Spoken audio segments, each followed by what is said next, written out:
The world's attention is absolutely fixed on Iraq. The U.S. fired 600 cruise missiles at Iraq today, $600 million worth of technology. The United States flew 1,500 missions today, 700 of which were bombing raids. On the ground, U.S. and British forces pushed into Iraq from the south. There was some resistance. U.S. forces were held up at times. But based on official U.S. sources and reporters in the field, they are moving steadily toward Baghdad.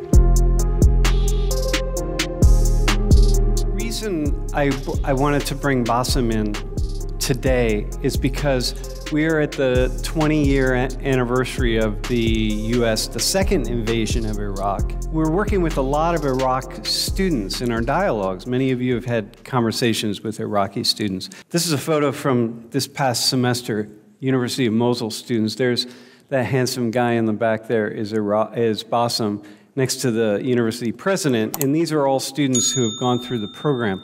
They want to talk about the war. I'm just going to open it up to you for a second. What does this 20 years mean for you as an Iraqi and as a person who's really also directly experienced, the worst part of war? Everything has changed in the past 20 years. We went from one rule regime was the president who was responsible for everything, to what we believe a democracy now, which isn't actually that much of a democracy. But things has changed. Everybody's life has changed, some to the better, some to the worse. People who were considered from the previous regime got hurt. People who were in the resistance of the previous regime are doing very well. But all in all, it's been a really tough 20 years. We've had insurgency in 2004, 5, up to 6. And then things started to calm down until 2014 when ISIS entered Mosul. And they took Mosul for 3 years, and they destroyed the city, and people had to flee. And so it's been a really, really tough 20 years. So let me just say a couple things about this war that I think we need to think about.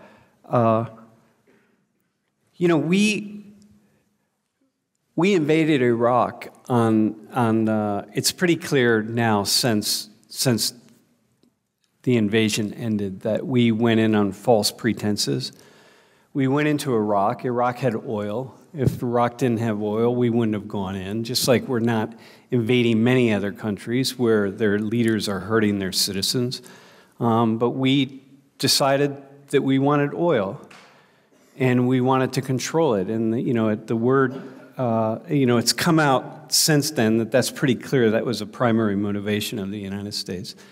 And we went in with the pretext of looking for weapons of mass destruction, but it's come out pretty clear now that that was a pretext in that there were a lot of lies on the part of the government of the United States. And we really broke an entire society. We really, really created an immense amount of damage. And hundreds of thousands of Iraqis died. Almost 5,000 U.S. soldiers directly died. But here, can you go to a couple slides? Bassem, I'm going to just show a couple slides. So here's the U.S. soldiers getting wound up to go to a war, to fight in a war over somebody else's resource, i.e. oil, that's not ours.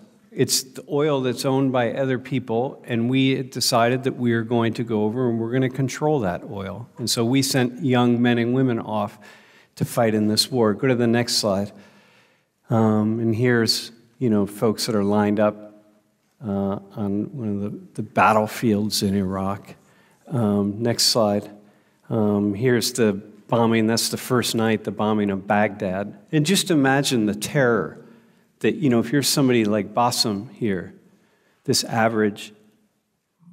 nice guy, He's just an Iraqi. He's a nice guy. Imagine the terror. And these bombs are because we wanted access to the oil. We, the United States. Not because we're going to go be nice and help people. We want access to their oil, and we want to control it. So the next slide. And this is a U.S. bombing of a mosque. That was a bomb that went awry. You imagine that here in your country, whatever your country is, imagine that another country comes here and just starts bombing the shit out of us, right? And now we're on the 20th year anniversary. And so here's our friend Bassem, who's saying like, hey, I'm going to join the class on the 20th year anniversary when your country came over illegally and killed hundreds of thousands of people in my country to steal our oil. And look at like this, look at these scenes, you know? Next slide. You know, this is after Bassem just mentioned the insurgency. This was the insurgency that did this, not U.S. bombs. So we just unleashed a world of hurt. And next slide.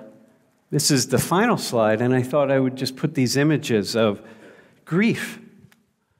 You know, soldiers, right, who lose their comrades, right? Iraqis who lose family members. This could be anyone's family in this classroom. This is just an average family. Or this woman who lost her husband, or these children of soldiers who died, and they're at the grave of their loved one, right? Just this happens. So, Bassem, what would you like as an Iraqi citizen, as someone who lost your loved ones in this conflict, but also as a citizen of this sovereign nation? What do you want us to know? What do you want us to take away as we look at 20 years? Most of these people in the room were, if they were even born, they were just infants at the time that this started. Just like you said, the war was started upon the idea that Iraq has WMDs, and which was proven that Iraq has no weapons of mass destruction. But the decision to invade Iraq was taken years before that. In 20 years, 1 million Iraqis lost their lives. Around 5,000 US soldiers lost their lives. Many US soldiers are suffering from mental illnesses.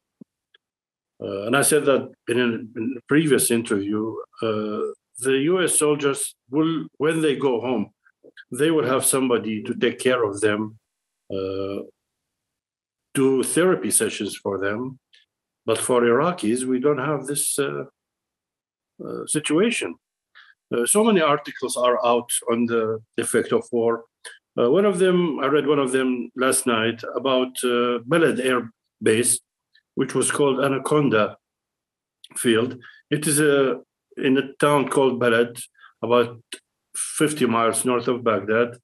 At a certain point, it was the home of 36,000 US soldiers. And the idea behind the article was the waste that was disposed every day at the pit. They had to burn the disposal of 36,000 US soldiers, and 150 tons was burned every day. When the American soldiers returned from the air base, from the base, it was a military base, they started suffering from lung diseases. The same thing happened with the Iraqis who lived surrounding that camp. I think President Biden signed a bill helping the soldiers who got affected from these burnings, but the Iraqis have no mean of somebody taking care of their sick kids. Cancer is widespreading around these camps, and this is really inhumane. This should not happen at this time. You know, the thing, Bassem, for me is a lot of us, we don't have an opportunity to meet somebody like you who has had an experience like you've had.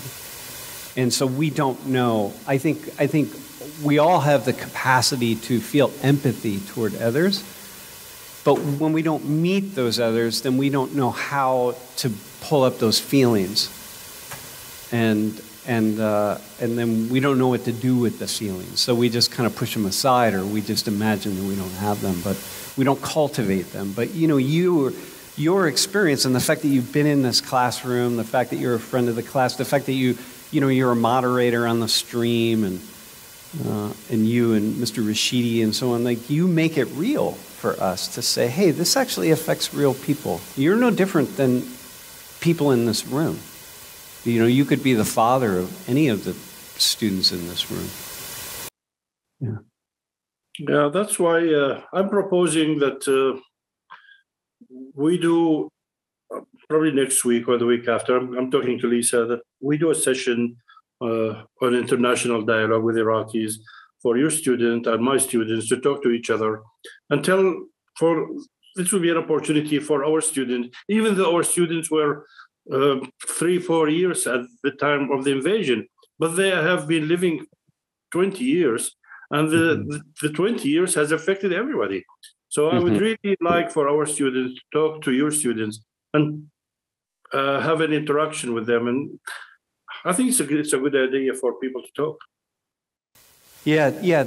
And what I think is important for those of you who are in the room to know, when you, in the next few weeks, as you get on the calls, when you sign up for Global Dialogue and you're speaking with Iraqis, they want to talk about this, right? And because so many of you come from the middle class, the upper middle class, or the upper class, unless you're from a country that has mandatory service, like Korea or something, you probably don't have access. You probably don't know people in the military. You don't know people who would be like the men in the upper right-hand corner, or you're less likely to have friends who are like the 4 or 3 or 4 young girls in that lower right-hand photo, because the military, certainly in the United States, tends to come from poor and working class households.